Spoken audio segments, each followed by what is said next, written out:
Before you judge me, answer one question. What would you do if you discovered your own sister paid your husband $62,500 and it wasn't a loan? It was the price of your marriage? I wish I had never opened that bank notification because one glance destroyed 12 years of my life. At first, I thought it was a simple misunderstanding. I couldn't have been more wrong. That single transfer led me to secret messages, hidden meetings, and a shocking agreement they thought would stay buried forever. They planned the perfect betrayal. What they never planned for was me proving every single lie. For most of my life, I believed there were two people who would never betray me: my husband, Daniel, and my older sister, Vanessa. One was the man I had shared 12 years of marriage with. The other was the woman who had helped raise me after our parents passed away. I trusted them without hesitation. Vanessa always had expensive taste. Bigger house, luxury vacations, designer clothes. She liked winning at everything, even when nobody else was competing. I always told myself that was just her personality. Daniel and I lived a quieter life. We weren't rich, but we were comfortable. We paid our bills, planned weekend trips, and talked about finally renovating our kitchen. I thought we were building a future together. Everything changed on an ordinary Tuesday afternoon. Daniel had left his laptop open while rushing to a meeting. I wasn't snooping. I only wanted to email myself a recipe we'd been looking at the night before. But a banking notification flashed across the screen before I could close the window. Incoming transfer, $62,500. The sender's name made my stomach tighten. Vanessa Collins. At first, I convinced myself there had to be a reasonable explanation. Maybe it was a business investment. Maybe Daniel was helping her with something I didn't know about. That evening, I casually asked, "Why did my sister send you $62,500? For a split second, all the color disappeared from his face. Then he forced a smile. "It's complicated." An hour later, Vanessa called me out of nowhere. Before I even mentioned the transfer, she said, "Whatever you saw, it's private. Stay out of it." That was the moment I stopped believing either of them. I didn't argue with either of them. That was exactly what they expected. Instead, I smiled, apologized for asking questions, and spent the next 3 days pretending everything was normal. I made dinner, answered Vanessa's cheerful texts, and even kissed Daniel goodbye before work. Meanwhile, I was quietly collecting pieces of a puzzle they didn't know existed. As an office manager, I handled invoices and financial records every day. Numbers rarely lied. People did. The transfer wasn't the only unusual payment. Looking through our joint account, I found several smaller deposits from Vanessa over the previous 6 months. They all carried vague descriptions like consulting, property review, or personal reimbursement. Daniel had never mentioned doing any work for her. Then I checked her phone records. Dozens of late-night calls. Hundreds of text messages. Most had been deleted from Daniel's phone, but phone bills couldn't erase the timestamps. My worst fears started becoming facts. A week later, another clue appeared by accident. Daniel jumped into the shower, leaving his smartwatch charging on the bathroom counter. A message lit up across the screen. "Vanessa, the agreement stays between us. Once the divorce is finished, the rest is yours." Agreement? The rest? I photographed the message before it disappeared. That single sentence pushed me to hire a private investigator. 4 days later, his report landed in my hands. There were restaurant photos, hotel records, and copies of emails showing they had been meeting in secret for almost a year. Then I reached the final page. Attached was a scanned document signed by both of them. At the bottom sat one sentence that made my hands shake.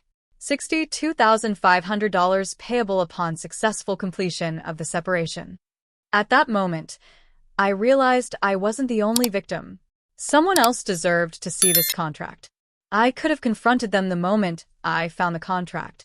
Instead, I decided the truth deserved an audience. 2 days later, I invited both families to my house for what I called an early anniversary dinner. Vanessa accepted immediately. Daniel acted nervous, but agreed. The only person who didn't know why we were gathering was Vanessa's husband, Michael. That was exactly how I wanted it. Dinner started like any other family evening. Small talk, laughter, compliments about the food. Vanessa even handed me a bottle of wine with that perfect older sister smile she'd worn her entire life. When dessert was served, I stood up. I have something I'd like everyone to see. The room fell silent. I connected my laptop to the television. The first screen showed the $62,500 bank transfer. Daniel shifted in his chair. Vanessa folded her arms.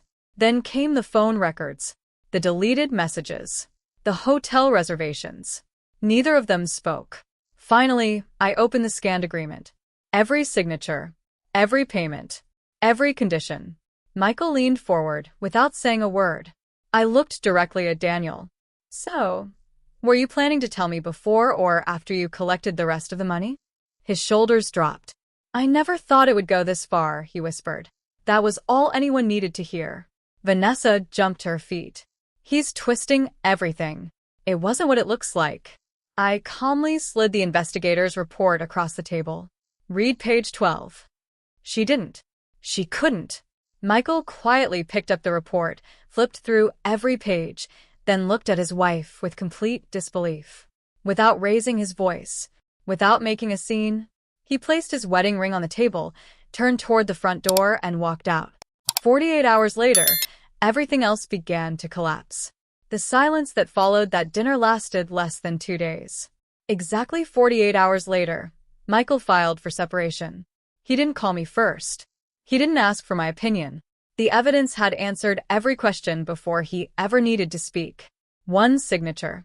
One filing. Years of his marriage ended because of choices he never made. Daniel, meanwhile, suddenly remembered every promise he'd ever made to me. He showed up at the house carrying flowers I'd once loved and apologized before I even opened the door. I made the biggest mistake of my life, he said. Vanessa promised things would be different. I looked at him for a long moment. You didn't lose me, I replied. You traded me. For the first time since I'd met him, he had nothing to say. Vanessa's life unraveled even faster. Family members stopped defending her after reading the documents themselves. Friends quietly distanced themselves. Invitations disappeared. Phone calls went unanswered. The polished image she'd spent years building collapsed under the weight of her own decisions. She tried reaching me again and again. Long messages, voicemails, even handwritten letters asking me to forgive her before. Everything was ruined forever. I never responded. Not because I hated her, because there was nothing left to discuss. The truth had already spoken louder than either of us ever could. Then, just when I believed the worst was finally behind me, my phone rang from an unfamiliar number. The voice on the other end had one final piece of the story I hadn't seen coming. The unfamiliar caller introduced herself as Vanessa's attorney. She wasn't calling to argue. She was calling to settle everything as quickly as possible. A month later, my divorce was finalized without another courtroom battle.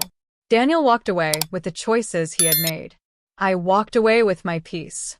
I sold the house we'd once dreamed of growing old in and started over somewhere that belonged only to me. Looking back, I realized something no amount of money could ever change.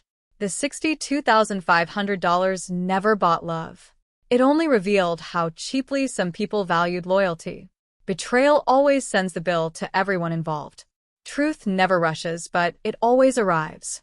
And when it finally does, no amount of money can buy back trust.